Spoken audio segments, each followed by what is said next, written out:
హైదరాబాద్ బేగంపేట్ జ్యోతిరావు పూలే ప్రజాభవన్లో ప్రజా దర్బార్ కంటిన్యూ అవుతోంది. ఉదయం 3 గంటల పాటు ముఖ్యమంత్రి రేవంత్ రెడ్డి పబ్లిక్ సమస్యలపై వినతులు తీసుకున్నారు. ప్రజా దర్బార్లో సీఎం రేవంత్ తో పాటు డిప్యూటీ సీఎం బట్టి విక్రమార్క, మంత్రులు పాల్గొన్నారు. ప్రజాభవన్కు వచ్చిన బాధితులను నేరుగా కలిసి ప్రతి ఒక్కరితో మాట్లాడారు సీఎం రేవంత్. మంత్రులు జనం నుంచి వినతులు తీసుకుంటున్నారు. వారు ఇచ్చిన వినతి పత్రాలను పరిశీలించి న్యాయం చేస్తామని హామీ ఇస్తున్నారు. హైదరాబాద్ బేగంపేట్ జ్యోతిరావు పూలే ప్రజాభవన్లో ప్రజా దర్బార్ కంటిన్యూ అవుతోంది. ఉదయం 3 గంటల పాటు ముఖ్యమంత్రి రేవంత్ రెడ్డి పబ్లిక్ సమస్యలపై వినతులు తీసుకున్నారు. ప్రజా దర్బార్లో సీఎం రేవంత్ తో పాటు డిప్యూటీ సీఎం బట్టి విక్రమార్క, మంత్రులు పాల్గొన్నారు. ప్రజాభవన్కు వచ్చిన బాధితులను నేరుగా కలిసి ప్రతి ఒక్కరితో మాట్లాడారు సీఎం రేవంత్.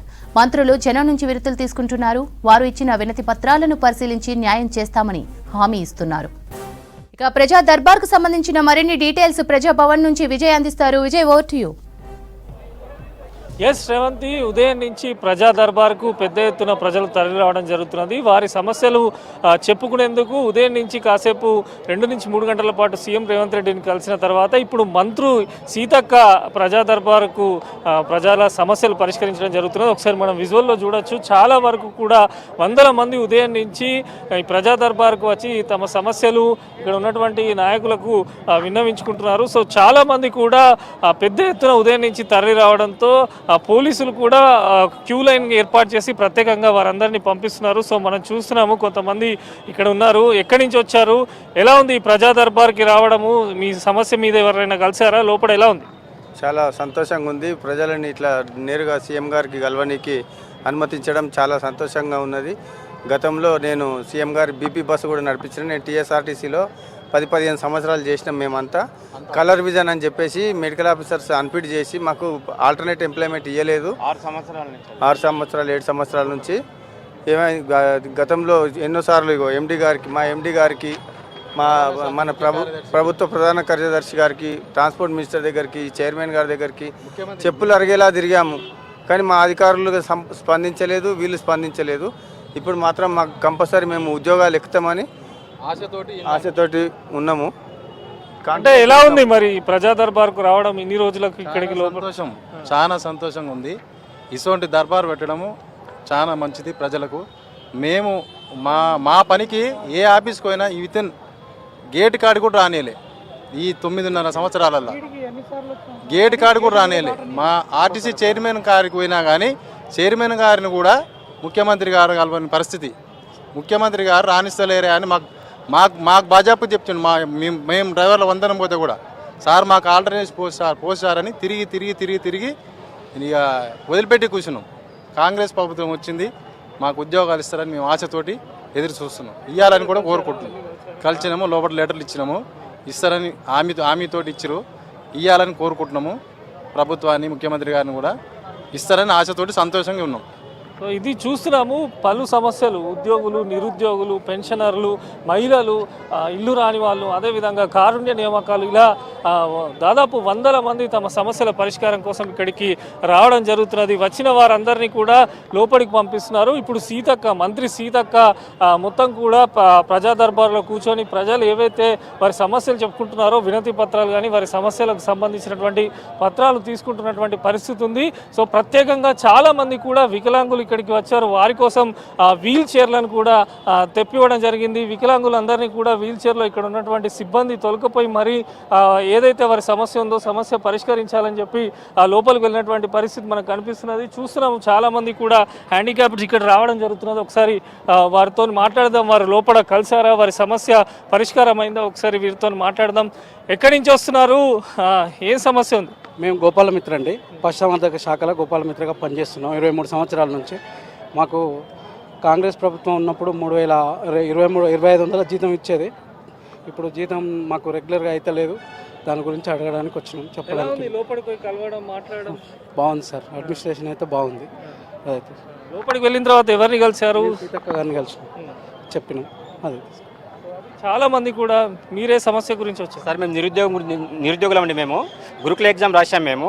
అయితే గురుకుల ఎగ్జామినేషన్లో బీటెక్ విత్ బీఎడ్ చేసిన వాళ్ళకి తీసుకోవట్లేదు వాళ్ళు. యాక్చువల్గా మేము ఎన్నిసార్లు గెలిచినా కానీ అక్కడ ఉన్నట్టు కన్వీనర్ కావచ్చు, చైర్మన్ కావచ్చు, ఎటువంటిది కూడా వాళ్ళు మా విషయాన్ని వాళ్ళు కన్సిడర్ చేయట్లేదు. బీటెక్ వాళ్ళకి 80% మీకు జాబ్ ఇవ్వం మేము. అసలు మీరు ఎందుకు రాశారు, మీరు బీటెక్ తర్వాత బీఎడ్ ఎందుకు చేశారు, మీరు బీటెక్ వాళ్ళు బీఎడ్ చేయకూడదు, అసలు మీకు ఉద్యోగాలు ఇవ్వము, అసలు మీరు ఎవరమ్మని చెప్పి ఇక్కడికి అని చెప్పి అంత నెగ్లెక్ట్గా మాట్లాడుతున్నారు వాళ్ళు. అక్కడికి వెళ్ళి ఒక 6 నెలల నుంచి మేము ప్రయత్నం రెగ్యులర్గా తిరుగుతున్నాం. నెలకు ఒక 20 సార్లు 30 సార్లు తిరుగుతుంటే ఎవరు పట్టించుకోవట్లేదు. ఒక అధికారులు లోపల ఉంటారు, అటెండర్లు ఏమో లోపల లేరమ్మా, ఈరోజు రాలేదు, లీవ్లో ఉన్నారు, వేరే డ్యూటీకి వెళ్ళని చెప్పి విధంగా నిర్లక్ష్యంగా మాట్లాడుతున్నారు. అంటే మా సమస్యను ఎవరు పరిష్కరించడానికి ముందుకు రావట్లేదు. ఈ విషయంలో చాలామంది ఓన్లీ టీఎస్పీసీని ప్రక్షాళన చేయాలనుకుంటారు. నాట్ ఓన్లీ టీఎస్పీసీ, గురుకుల రిక్రూట్మెంట్ బోర్డుని కూడా ప్రక్షాళన చేయాలి. అక్కడ అధికారులను మార్చాలి, పారదర్శకంగా రిక్రూట్మెంట్ జరగాలి అక్కడ కూడా. ఈ విషయాన్ని మేము ఈరోజు మంత్రి గారిని కలవడం జరిగింది. సీతక్క గారు చాలా మంచిగా స్పందించారు. త్వరలో ఈ నిరుద్యోగులందరి సమస్యలు మేము పరిష్కరిస్తామమ్మా, మీ అందరి సమస్యలు తీసుకుంటున్నాము, విత్ ఇన్ షార్ట్ టైంలో మీకు ఖచ్చితంగా సమస్య పరిష్కారం వస్తుందని చెప్పి అన్నారండి వాళ్ళు. గతంలో ఇదే నిరుద్యోగులు ఇక్కడ ఆందోళన చేస్తే పోలీసులు అడ్డుకొని అరెస్ట్ చేశారు. సో ఈ రోజు నేరుగా లోపలికి వెళ్ళి మంత్రులను కలిసే పరిస్థితి వచ్చింది. ఒక 2-3 months బ్యాక్ మేము వస్తే ఇక్కడ మాకు కంచె దగ్గర ముందుకు రానియాలండి. మాకు ఇక్కడ ప్రవేశం దొరకలేదు. మాకు ఇక్కడ అసలు ఎన్నిసార్లు రిక్వెస్ట్ చేసినాం, అక్కడ సెక్యూరిటీ గారిని రిక్వెస్ట్ చేసినా కానీ లోపల మీకు కలవలేదని చెప్పారు. మేము ఆన్లైన్లో గ్రీవెన్స్ పెట్టాము, రిప్లై రావట్లేదు. ఆన్లైన్లో పెట్టామని చెప్పారు సీఎంఓకి, దానికి పెట్టాము, దానికి రిప్లై రాలేదు. అన్ని విధాలుగా ప్రయత్నం చేసినా కానీ మాకు ఎటువంటి రెస్పాన్స్ రాలేదండి. ఈ విషయంలో మంత్రి కొత్త ఫామ్ అయిన గవర్నమెంట్ త్వరలో మాకు న్యాయం జరుగుతుందని ఆశిస్తున్నాం. మేము ఖచ్చితంగా న్యాయం జరగాలి కూడా. మేము ఎగ్జామ్ రాసుకున్నామండి, ఎగ్జామ్ రాయకుండా వేరు మాకు ఎగ్జామ్ కలో చేశారు, వెళ్ళి ఫీజు తీసుకున్నారు మా దగ్గర నుంచి. వన్స్ మెరిట్ వచ్చిన తర్వాత మీకు తీసుకోమమ్మా మేము అయినా మీకు ఎవరు రాయమని చెప్పారు, మీరు బీటెక్ ఎందుకు చేశారు, బీటెక్ చేస్తే బీడీ ఏం చేశారు, మీరు ఏ విధంగా మాట్లాడుతున్నాండి వాళ్ళ విషయంలో. గతంలో 2017లో కూడా జాబులు వచ్చిన వాళ్ళు కూడా ఉన్నారు. జాబులు వచ్చిన వాళ్ళకి ఇప్పటిదాకా జాబులు ఇవ్వలేదు. హైకోర్టు చెప్పింది ఇవ్వమని చెప్పినా కానీ ఇప్పటివరకు ఇవ్వకుండా మళ్ళీ దాన్ని అలాగే ఆపేశారు. ఇప్పుడు కూడా మేము వెళ్ళి అడిగితే ఇప్పుడు త్వరలో అన్ని స్టూడెంట్ లిస్ట్ వచ్చే సమయము వచ్చేటప్పుడు అడుగుతుంటే కూడా ఇప్పుడు కూడా వాళ్ళు లిస్టు మమ్మల్ని పట్టించుకోవట్లేదు. మరికొంతమంది ఉన్నారు. ఏ సమస్య గురించి వచ్చారు, లోపల ఎవరిని కలిసారు, మాట్లాడారా, ఎలా ఉంది? మాట్లాడినాము. ముందుగా తెలంగాణ ప్రజలకు, ముందుగా మీ మీడియా మిత్రులకు కూడా శుభాకాంక్షలు తెలియజేస్తూ ఉన్నాము. 60 ఏళ్ళ ఆరాటం, తెలంగాణ పోరాటం మన తెలంగాణ ప్రజలకు గత 9 సంవత్సరాల నుండి బాధలు, కష్టాలు, కన్నీళ్ళే మిగిలినాయి తప్ప ఏ మొరగలే. ఇప్పుడు కొత్త ప్రభుత్వం, కొత్త సీఎం గారికి కూడా కొత్తగా ఎన్నుకోబడినటువంటి ఈ ప్రభుత్వానికి కూడా శుభాకాంక్షలు తెలియజేస్తూ, మేము లోపల ఎట్లా ఉన్నదంటే ప్రజలందరినీ ఆదరిస్తూ వాళ్ళు ఇచ్చినటువంటి అప్లికేషన్లు వాళ్ళ సమస్యల్ని నెరవేరుస్తామని హామీ ఇస్తూ మేడం సీతక్క గారు కూడా ఈ అప్లికేషన్ ఫారమ్స్ తీసుకుంటా ఉన్నారు. మేము కళాకారులం గత 10 సంవత్సరాల నుండి తెలంగాణ ఉద్యమంలో దెబ్బలు తిని పోరాటాలకు పోయినా కూడా మాకు ఎలాంటి న్యాయం జరగలేదు. ఇప్పటికైనా మేము ఇంట్లో ముగ్గురం కళాకారులం అయ్యుండి కూడా దేనికి నోచుకోలేము. కొత్త ప్రభుత్వంలో, కొత్త సీఎం గారి ఆధ్వర్యంలో మాకు న్యాయం జరుగుతుందని చెప్పేసి కోరుకుంటా ఉన్నాము. పాలనకు పాతరేసి కొత్త ప్రభుత్వానికి పట్టం కట్టిన ప్రజలకు శుభాకాంక్షలు. గతంలో ఎప్పుడన్నా కలిసారా ఇట్లా మంత్రులను కానీ ఎమ్మెల్యేలను కానీ? సీతక్క గారిని కలిశాము చాలాసార్లు. కానీ బంగారు తెలంగాణ రాష్ట్రం ఏర్పడిన తర్వాత ప్రగతి భవన్కు అసలు ఈ ఏరియాకి రావడానికే మాకు అర్హత లేకుండే. మళ్ళీ కాంగ్రెస్ ప్రభుత్వం ఏర్పాటు చేసుకున్న తర్వాత, రేవంత్ రెడ్డి గారు సీఎం అయిన తర్వాత ప్రగతి భవన్లోకి రావడం అనేది మా అదృష్టంగా భావిస్తున్నాం. అందులో మేము ఇచ్చిన ఫైల్స్ ఎవరైనా ఇక్కడికి వచ్చిన ప్రతి ఒక్కరు ఫైల్స్ తీసుకొని వెంటనే వెనకాల సెక్షన్ పెట్టేసి టైప్ చేయడం జరుగుతుంది. గ్రీన్ సిగ్నేచర్లు కూడా చేస్తున్నారు. న్యాయం జరుగుతుందని మేము అనుకుంటున్నాము. ఈ తెలంగాణ రాష్ట్రంలో 1000 మంది కళాకారులు పనిచేస్తే అందులో 550 మందికే ఉద్యోగాలు వచ్చాయి. మిగతా అంతా నిరుద్యోగులే ఉన్నారు. మరి ఇంకా కొంతమందికి న్యాయం చేస్తారని ఆశిస్తున్నాం సార్. Thank you. మేము 98 DSC క్వాలిఫైడ్ టీచర్స్ అసోసియేషన్ నుంచి వచ్చినాం సార్. మేము ఇక్కడికి వచ్చి ప్రజా దర్బార్లో పాల్గొన్నాము. మా ఆర్జీలను ఒక రిప్రజెంటేషన్ చేయడం జరిగింది. మాకు చాలా సంతోషంగా ఉంది సార్.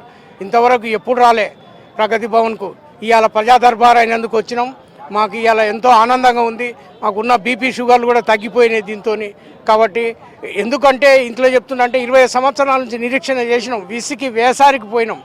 సమాజంలో మేము ఉన్నత ఉద్యోగాల్లో స్థిరపడాలని చెప్పి మేము డిఎస్సి క్వాలిఫైడ్గా అయ్యి మేము ఉద్యోగాల కొరకు పోరాడి మేము చాలా వరకు క్వాలిఫై అయినాము. మాకు గవర్నమెంట్ తప్పిదాల వల్ల మాకు అన్యాయం జరిగింది. మా సీఎం కేసీఆర్, గత సీఎం కేసీఆర్ గారు మమ్మల్ని పిలిపించుకొని 3 సార్లు మీకు న్యాయం చేస్తాం, మీకు అన్యాయం జరిగిందని 2.5 గంటలు సుదీర్ఘంగా విని మీకు ఇదే క్యాంప్ ఆఫీసులో విన్న తర్వాత పక్కనే ఉన్న గెస్ట్ హౌస్, మంజీరా గెస్ట్ హౌస్లో కూర్చోబెట్టి మీకు న్యాయం చేస్తాం, మీ జీవోనే తీసుకొని వెళ్ళిపోదురు, అవసరం అనుకుంటే సూపర్ మెమరీ పోస్ట్ క్రియేట్ చేసానే ఇస్తాం, మీకు ఖర్చులకు కావాలంటే 10,000 ఇస్తుందని జేబులోకి వెళ్ళి తీసి ఇయ్యనికపోయిండు. కాబట్టి మాకు న్యాయం న్యాయం చేయాలనేటువంటిది మేము అనుకున్నాం. 15 రోజుల్లోనే మళ్ళీ అసెంబ్లీ స్టార్ట్ అయింది. అందులో వాళ్ళకి ఎక్కడ పోస్టులు, వాళ్ళు ఏజ్ బార్ అయినరు, అవుట్డేటెడ్ అని మమ్మల్ని సంబోధించి మాట్లాడినండి. ఏంది ఇది? సుప్రీంకోర్టు ఇచ్చింది మాకు ఇవ్వమని, హైకోర్టు ఇచ్చింది, ట్రిబ్యునల్ ఇచ్చింది, ఐవి సుబ్బారావు కమిటీ ఉంది, కమిటీ కూడా ఇవ్వమని ఇచ్చింది. కాబట్టి ఈ రోజులకు ఇవాళ వెళ్ళి కలిశారు కదా, ఎలా అనిపించింది? మాకు ఇవాళ మేము చెప్తున్నా కదా, మాకు ఇవాళ 10 సంవత్సరాల నుంచి తెలంగాణ రాలే, ఇప్పుడు తెలంగాణ వచ్చినట్టుగా భావిస్తున్నాం. మా సమస్యలు తీరుతాయనేటువంటిది మాకు నమ్మకం ఉంది. గతంలో మేము సమస్యల కొరకు వస్తే వినే నాదులు లేడు, వస్తే తీసుకుపోయి జైల్లో పెట్టిండ్రు, కేసులు చేసిండ్రు, మా మీద క్రిమినల్ కేసులు కూడా పెట్టిండ్రు రాంపల్లి కోట్ల. కాబట్టి ఇవన్నీ మేము అనుకున్నాం, ఏంది ఇది తెలంగాణ గవర్నమెంట్ తెచ్చుకున్నది ఉద్యోగాల కొరకు వచ్చి పోరాడుతుంటే మాకు ఇవ్వలేదు. 98 DSC క్వాలిఫైడ్లకు ఆంధ్ర గవర్నమెంట్ జగన్మోహన్ రెడ్డి ఇచ్చిండు. వాళ్ళ సంవత్సరం రాయి చేయబట్టి వాళ్ళకు పర్మనెంట్ కూడా అవుతుంది. మాకు ఇవ్వండి అదే జీవో ప్రకారం అని మేము మొరపెట్టుకుంటే మీకు ఇస్తామన్నారు. ఇదే ముఖ్య విద్యామంత్రి ఉన్నది సబితా రెడ్డి గారిని 10 సార్లు కలిసినాం. మాకే అపాయింట్మెంట్ ఇయ్యాడు సీఎం, మీకేడు ఇస్తాడయా, మీకేడు ఇస్తాం అని ఆమె చెప్పింది. కాబట్టి మా చేతులు ఏం లేదని చేతులు ఎత్తేసింది. మరికొంతమంది కూడా ఉన్నారు. ఏ సమస్య మీద వచ్చారమ్మా? లోపల కలిసారా, వెళ్ళారా? సార్, నా పేరు భార్గవి. మేము గురుకుల PET 2017 నోటిఫికేషన్ అభ్యర్థులు. మేము జాబు వచ్చిన నిరుద్యోగులు. కొందరు ఎగ్జామ్ రాయకుండా ఇప్పుడు ఎన్నో జరిగినాయి. ఆ నిరుద్యోగులు కాదు, మేము జాబ్ వచ్చి సెలెక్ట్ అయ్యి 7 ఏళ్ళు అయ్యింది. వెరిఫికేషన్ దగ్గరకు వచ్చిన తర్వాత ఆగిపోయింది. అట్లా 7 ఏళ్ళ గత ప్రభుత్వంలో 7 ఏళ్ళు మినిస్టర్లు అందరినీ కలిసినాము, కానీ మాకు ఎక్కడ న్యాయం జరగలేదు. ఇప్పుడు మాకు రేవంత్ అన్న గారిని మేము గాంధీ భవన్లో కలిసినాం. మా సమస్య ఇది అని అంటే రేపు కాంగ్రెస్ ప్రభుత్వం వచ్చినాక మీకు ఉద్యోగాలు భర్తీ చేస్తామని మాట ఇచ్చిండు. అందుకే ఈరోజు ప్రజా దర్బార్ ఇక్కడ పెట్టారు కాబట్టి ప్రజాభవన్కి ఇక్కడికి వచ్చాము. కానీ ఈరోజు బారికేడ్స్ తీసేసి, కాంగ్రెస్ ప్రభుత్వం వచ్చిన తర్వాత బారికేడ్స్ తీసేసి ముళ్ళ కంచెను తీసి, ఇది ఈరోజు అందరికీ ప్రతి పౌరుడు లోపలికి డైరెక్ట్ సీఎం గారిని కలవడానికి అవకాశం వచ్చిందనంటే ఇది చాలా సంతోషకరమైన విషయం. అది కాంగ్రెస్ ప్రభుత్వం రేవంత్ అన్న గారు ముందటుండి అందరికీ న్యాయం చేస్తాను, అందరికీ సమస్యలన్నీ నేను క్లియర్ చేస్తానని ఒక హామీ ఇచ్చిండు. చాలా సంతోషంగా ఉంది. ఇప్పుడు కూడా మేము లోపల కలిసాము, మన సీతక్క గారిని కలిసాము, రొనాల్డ్ రాజ్ సార్ని కలిసినాము. మా సమస్య ఇదని చెప్పినాము, క్లియర్ చేస్తానన్నారు. చాలా సంతోషంగా ఉందండి. Thank you. ఇక్కడ మరికొంతమంది మహిళలు కూడా రావడం జరిగింది. ఏ సమస్య గురించి వచ్చారు? సార్, మేము ల్యాబ్ టెక్నీషియన్ సార్. బేసిక్గా వేరే డిస్ట్రిక్ట్స్ నుంచి వచ్చాము. మాది 2017లో నోటిఫికేషన్ ఇచ్చి 2018లో ఎగ్జామ్ రాశాను సార్. ఇప్పటి వరకు కూడా మాది నోటిఫికేషన్ క్లియర్ అవ్వలేదు.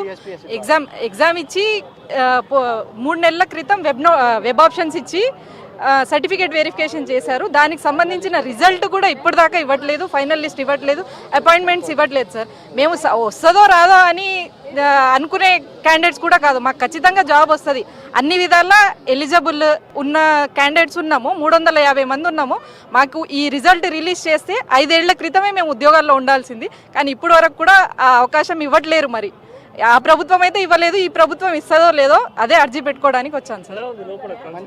నేను వెళ్ళాను లోపలికి, సీతక్క మేడం ఉన్నారు, బై హ్యాండ్ తీసుకున్నారు, చాలా మంచిగా రెస్పాండ్ ఉన్నది. అయితే ఫస్ట్ టైం గవర్నమెంట్తో ఇంటరాక్ట్ కావడం అనేది తెలంగాణ వచ్చిన తర్వాత మేము సొంతంగా ముందరికెళ్ళి వచ్చి చూసినాం అన్నమాట. ఎప్పటివరకు వెళ్ళిపోయి ఇది ప్రగతి భవన్ అని చూసినాం. ఈరోజు లోపలికి వెళ్ళి ప్రగతి భవన్లో మా అప్లికేషన్ మేము బై హ్యాండ్ ఒక మినిస్టర్ గారికి ఇవ్వడం జరిగింది. అది సేమ్ యాజ్ ఇట్ ఈజ్ మాకు మెసేజ్ అక్నాలెడ్జ్మెంట్ వస్తుంది. యాజ్ ఇట్ ఈజ్ కన్సర్న్ డిపార్ట్మెంట్కు కూడా మాకు మేము ఏదైతే అప్లికేషన్ చేశామో దానికి సొల్యూషన్గా వాళ్ళకు కూడా కమ్యూనికేషన్ చేస్తామని చెప్పారు. తెలంగాణ ప్రజలకు ముందుగా నమస్కారం. రేవంత్ రెడ్డి గారిని గెలిపించినందుకు రేవంత్ రెడ్డి గారికి ప్రత్యేక ధన్యవాదాలు. ఈ ప్రగతి భవన్ బద్దలు కొట్టి ప్రజాభవన్ చేసినందుకు. నేను తెలంగాణ సమాజం, నా బిడ్డ చనిపోయి సంవత్సరం అయింది. యశోద హాస్పిటల్, ప్రాణాయిత హాస్పిటల్లో డబ్బుల కోసం సీరియస్నెస్ క్రియేట్ చేసి నువ్వు కేటీఆర్ నువ్వు అన్న బంగారు తెలంగాణలో హైదరాబాద్ నడిబొడ్డున నీ బీఆర్ఎస్ పార్టీ కార్యాలయం యశోద హాస్పిటల్, ప్రాణాయిత హాస్పిటల్ డెంగీ జ్వరం వచ్చిందని జాయిన్ చేసింది సార్. 10 లక్షలు గుంజారు సార్. యశోద హాస్పిటల్, ప్రాణాయిత హాస్పిటల్ 2 రోజుల్లో క్లినికల్ ట్రయల్ చేసి నా 21 సంవత్సరాలు నా బిడ్డను చంపేసిర్రు. అసలు ఏం జరిగింది, ఏంది ఒక కమిటీ వేయాలని చెప్పి తిరుగుతున్నాను. నేనేందంటే మామూలు 1,20,000 ప్లేట్లెట్స్తో నా బిడ్డ జాయిన్ అయితే రేపు సాయంత్రం కానీ ఎల్లుండి కానీ డిశ్చార్జ్ అని చెప్పి డబ్బుల కోసం సీరియస్నెస్ క్రియేట్ చేసేది సార్. ప్రాణాయిత హాస్పిటల్ వాళ్ళు, యశోద హాస్పిటల్ వాళ్ళు లింక్స్ ఉన్నాయి. ఆరోగ్య శాఖ మంత్రి చుట్టాలది. సమస్య సీతక్క గారికి ఇచ్చాను. నేను సాధ్యమైనంత వరకు తొందరగా చేస్తా అన్నది. నేనేమంటున్నా అంటే 14వ తారీఖు చనిపోయిన అమ్మాయికి 15వ తారీఖు ట్రీట్మెంట్ చేసేసినట్టు బిల్లులు ఇచ్చేస్తారు నాకు. ఎందుకని అడిగితే కేటీఆర్ ఏదైనా కేసు పెట్టి లోపల దోసేయండి వాడిని, యశోద హాస్పిటల్ మంది వాళ్ళదని చెప్పి నా సమస్య అనేది గవర్నమెంట్ ఇన్లా ఇప్పుడు రేవంత్ రెడ్డి గారు నాకు చేయాల్సిన న్యాయం ఏంటంటే ఒక కమిటీ వేసి అసలు ఈ అమ్మాయికి ఏం ట్రీట్మెంట్ చేశారు. 3 రోజులలో బంగారు తెలంగాణ హైదరాబాద్లో 10 లక్షలు గుంజి అసలు చనిపోయింది. 1,20,000 ప్లేట్ తెచ్చుకొని 1,20,000 ప్లేట్ తెచ్చుకొని చేస్తే హైదరాబాద్లో ఎంతమందికి ఏం కావాలి సార్? అసలు ఏం జరిగింది? 14వ తారీఖు చనిపోయిన అమ్మాయికి డెత్ సర్టిఫికేట్ ఇచ్చిన Yashoda hospital Malakpet death certificate కూడా ఇచ్చారు. సో అది చూస్తున్నాము. ప్రజలు వివిధ సమస్యల కోసం పెద్ద ఎత్తున ఇక్కడికి తరలి రావడం జరిగింది. అందరూ నిరుద్యోగులు, వికలాంగులు, ఉద్యోగులు, పెన్షనర్లు ఎవరు తేడా లేకుండా ప్రతి ఒక్కరు కూడా వందల మంది తమ సమస్యలు చెప్పుకుంటున్నారు. సో లోపల సమస్యలకు సంబంధించిన వినతి పత్రాలు తీసుకొని తమ సమస్యలు పరిష్కరిస్తామని చెప్పడం చాలా సంతోషంగా ఉంది అని చెప్పి ఇక్కడికి వచ్చినటువంటి పబ్లిక్ చెప్తున్నటువంటి పరిస్థితి. ఓటు